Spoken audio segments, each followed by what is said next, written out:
Hi, Generation Evers. It's so great to be with you today. Thank you so much again for sending in these awesome questions. But before I answer this next question, I just want you to know that I have a cold, and that's why my nose is red. I look like Rudolph, the red-nosed reindeer, and I'm really stuffy, so please forgive me.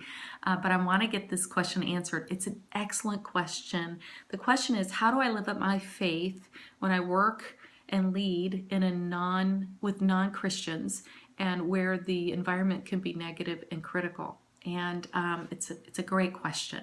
Well, for 10 years, I worked in an environment where it was with a lot of non-believers, and I just have to tell you, this was my approach. This is what worked for me.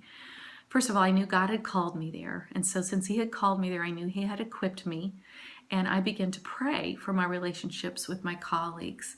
And as I prayed for them, I also started to develop relationships with them. And I wanted to just have real, authentic friendships with the people that I worked with. And I really began to just fall in love with them. They became some great friends of mine.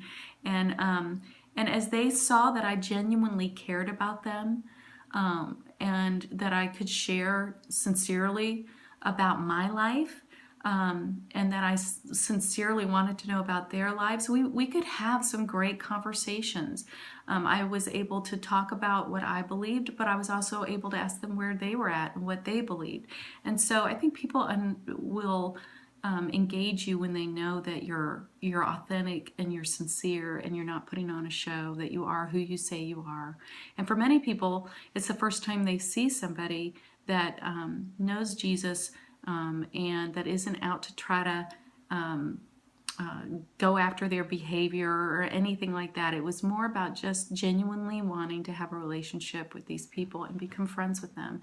And I think that's where we can have the greatest impact, is when people see the love of Christ in our lives, that we're there for them when there's crisis in their situation, that we can offer a hand, that we can be the hands and feet of Jesus to them. And also too, when it comes to criticism or negativity in the work environment, I think one of the things you can do is you can first figure out where they're coming from, understand why there's negativity and criticism, but also too, really share. I wasn't afraid to share when, that my life, I loved my husband. I wasn't afraid to share about my struggles with my kids, but also the joys that they give me as well, and their successes. But just being honest, because there's a lot of commonality between us in our lives, the joys and struggles of life. But also my hope was always in Jesus. And so I was never afraid to share about my relationship with him. So I think you just have to be wise. I think you have to pray. And I think you have to be authentic and sincere, and authentically and sincerely really love your coworkers. I think that's it. All right. Thanks. Thanks again for your questions. We'd love to hear them. All right. Bye.